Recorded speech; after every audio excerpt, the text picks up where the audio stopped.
Hi, I'm Dr. Gabella with Gabella Brain and Spine Clinic. I wanted to come on and talk about concussion today. So post-concussion syndrome is heard of very often. When people do suffer concussion, they tend not to get better.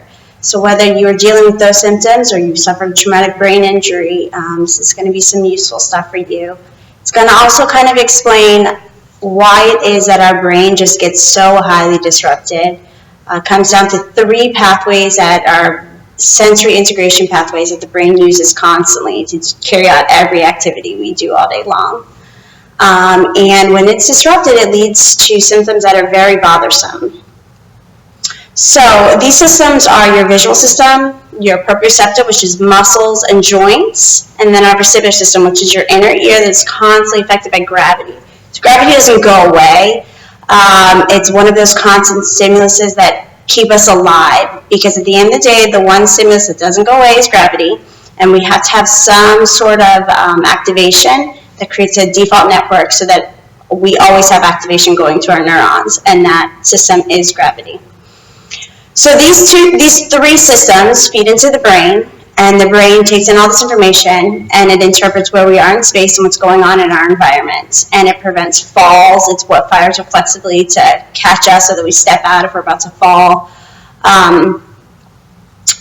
So the main thing in concussion that really becomes an issue, it also is a severe thing when we're talking about just athletes in general getting injuries because of poor muscle tone, poor muscle synergy, or just a person that's not even active. And they have repetitive injury, whether it's a hamstring muscle or it's a low back joint. So our visual system takes in information of our world. And then we have the semicircular canals, which are in our inner ear. We have horizontal ones, we have anterior ones, we have posterior ones, so that when I rotate my head or I go forward or I go backwards, that I'm able to detect changes in gravity in my inner ear, in the liquid that's in there. It's going to move in that canal and say, hey, you're falling backwards and to the left. And instantly I'm firing muscle groups to pull me back forward so that I don't end up falling in that direction. But what happens if you have a tonic imbalance in the system, whether it's a head tilt, a body posturing, and you're getting overactivation of one canal versus the other, because they're always paired, okay? You end up getting aberrant signals and you have no idea where you are in space. You also end up having spastic muscles and then inhibited weak muscles, so that injuries are very prevalent.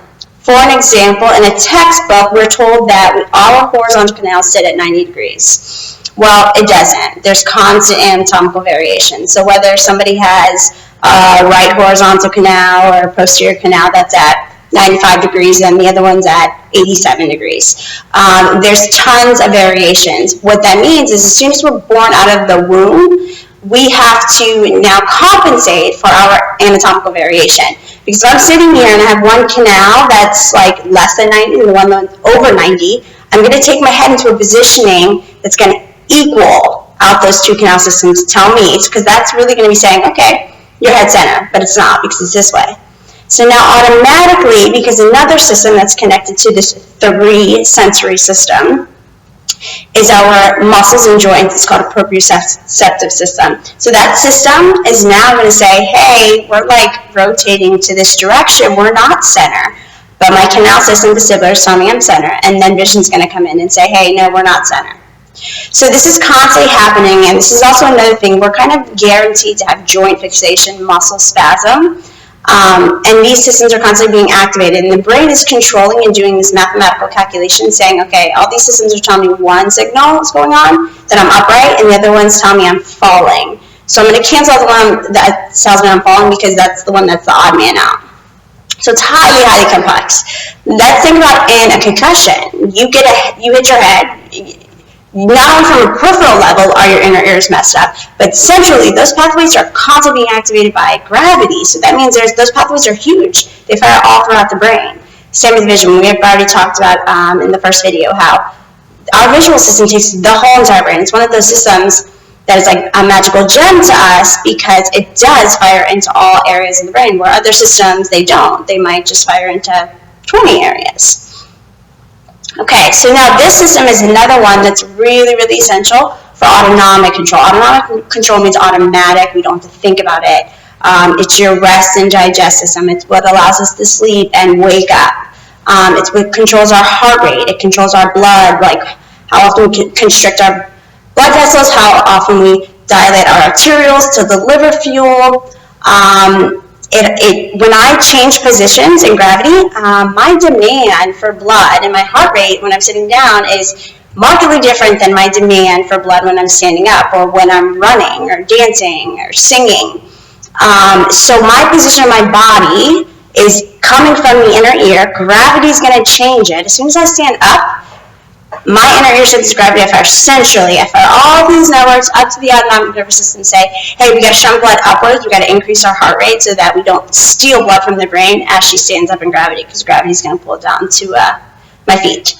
Very, very intricate and phenomenally just really captivating system of the brain. And this system is going on constantly. It's going to fire as soon as I get up if I'm hungry and I want to go get something to eat. It's firing. Me moving my hands and speaking with you, it's firing. It's updating and saying, here's where her hand is. So in order for us to walk, in order for us to just do anything and just live our life, these systems are very, very important. They're also very powerful because we can make massive changes through neuroplasticity, through activation, and we can recalibrate somebody's brain. After post-concussion, you're guaranteed to have the system just feeling terrible, which is why you get fogginess, you get major headaches, people get sexual dysfunction, erectile dysfunction, people, appetite changes, their mood changes. It's all highly affected by these systems. The next thing I kind of want to talk about, so somebody who maybe has never suffered a concussion, or at least something that they could remember, that they hit their head or anything like that. Because we have this natural default that our semicircular canals are just going to be off a little bit, we're getting mixed signals. So if my semicircular canals are off and I compensate, right, my brain's not adapting to say, hey, this really isn't center because all the other systems are telling me it's not center. So if I'm maintaining this posture throughout the day, when I'm walking, I have this natural head perturbation. Like my head is going to bob up and down with every heel strike that I take when I walk. So this is why people that don't have a good reflexive eye movement, good vertical VOR, they can't walk because their head is bobbing and it demands them to have this little oscillation of their eyes that is opposite and equal of head motion. So let's say I have this head rotation and I'm walking or I'm falling, okay? I'm now, instead of having an equal activation of my canal system, I'm now biasing like this. So when I'm firing and I fall forward, I'm now falling forward a ton more in this plane that's going to activate and cause spastic posterior muscles of my left quad. Okay, so my left quad, or hamstring, my left hamstring is going to be spastic. It's going to be very, very tight because I'm getting an overactivation being in this plane every time I go forward. So if I'm falling forward in this plane, I'm going to fire my left posterior muscles to pull me back. Okay? So that's also going to lead to any antagonist muscle of the posterior left quad to be weak, which would be my psoas, and that's going to be a weak psoas. So you're guaranteed, whether you go to lift weights or you go to pick up your leg and step up the stairs, to have an injury. People do this all the time, like, I don't know how I threw on my back, I don't know how I got this injury, I wasn't doing much.